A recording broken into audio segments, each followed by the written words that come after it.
Hello friends, James Stephenson back with another episode of Breakfast with Loki and Is It Beta to be a Long-Term Investor? That's a very punny, perhaps too clever for itself title for this video, but let's get breakfast for Loki. And I'll turn on the Loki cam for you so you can see Loki. Let's move this camera back here.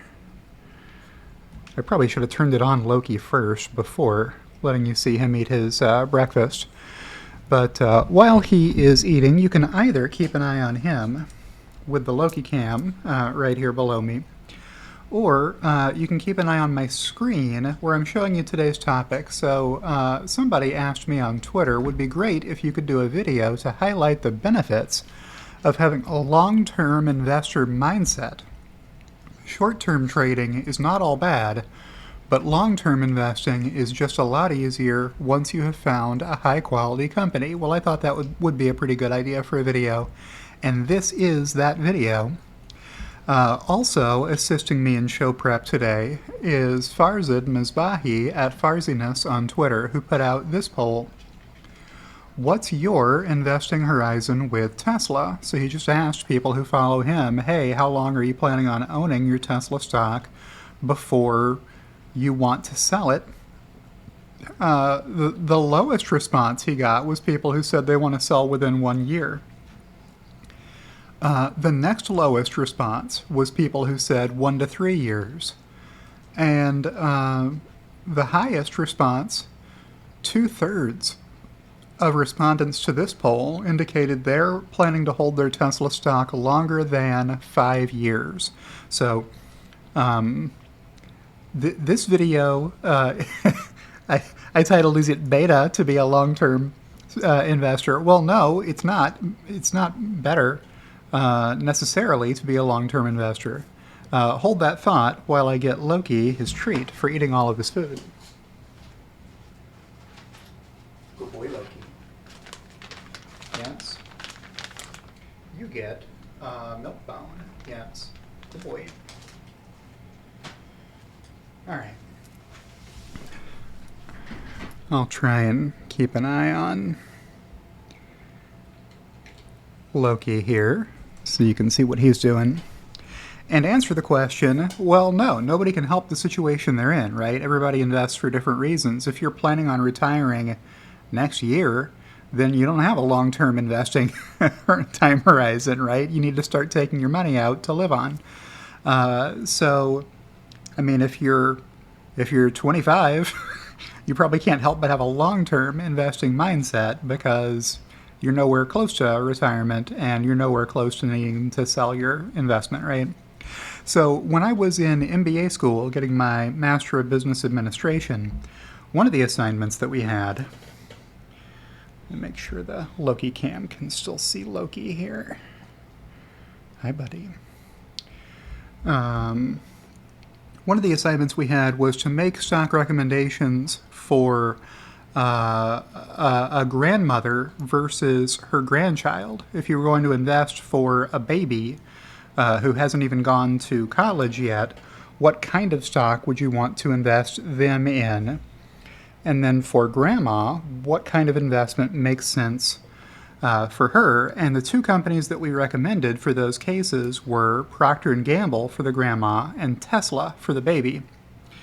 You're probably all shocked to learn that an MBA class that I was on recommended that somebody would buy Tesla back when I was in MBA school. But we did, and what I'll do quickly is show you why that is. So here is, courtesy of Yahoo Finance, the stock chart for Procter & Gamble, and then the key statistics for Procter & Gamble, and I'll explain.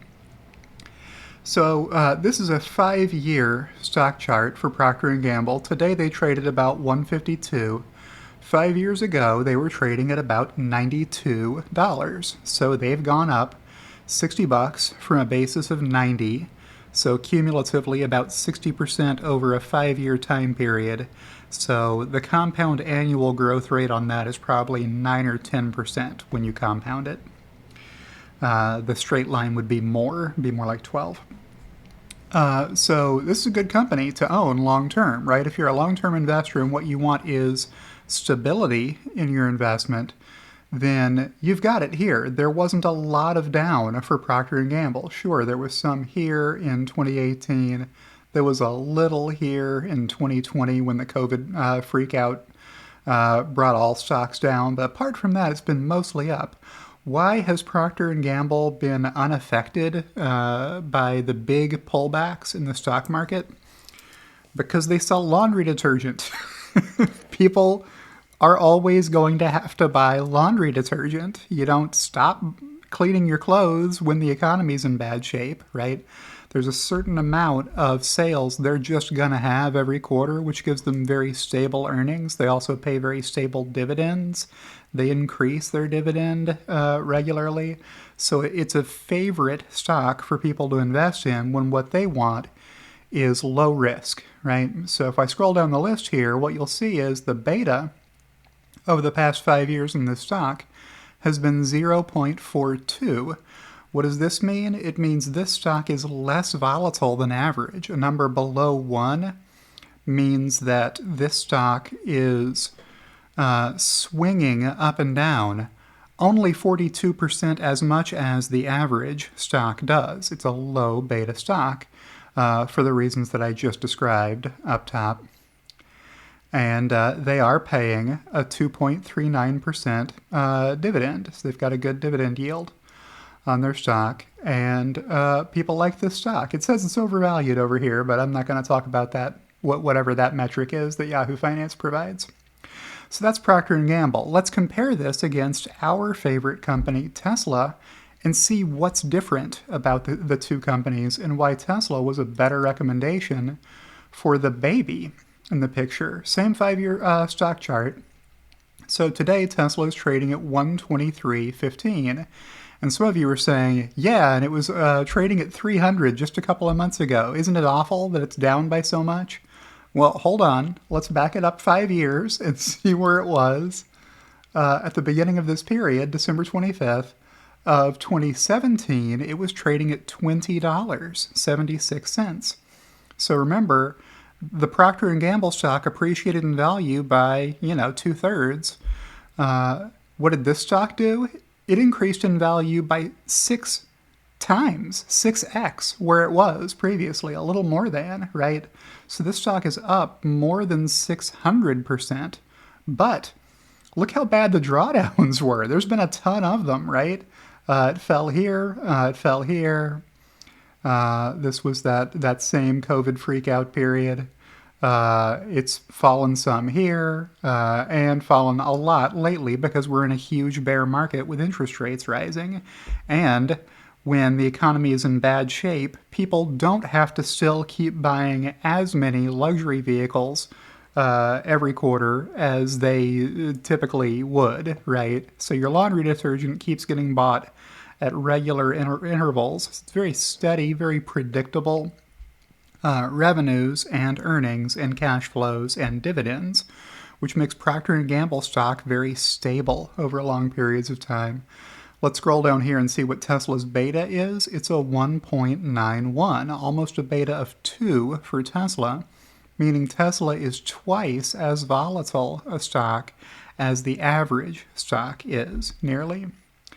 So which of these two stocks would you rather have owned over the past 5 years? This one, for sure. You would definitely rather have made 5x profit above the point at which you invested versus having invested here and gotten a more stable but a slower ramp up from $90 to $150 per share, right? What has upset people lately is the shape of this stock chart, right? It went up way more than where it is today and then came down. Well, hold on. This is a 5-year period, so there's like 1,500 days in this data set, right? And back here it was at $20. So let's see. $120 minus $100, it's appreciated in value by $100 over a 15-year over a 1,500-day period, or whatever. I'm using very very loose numbers here, and I'm not counting trading days only.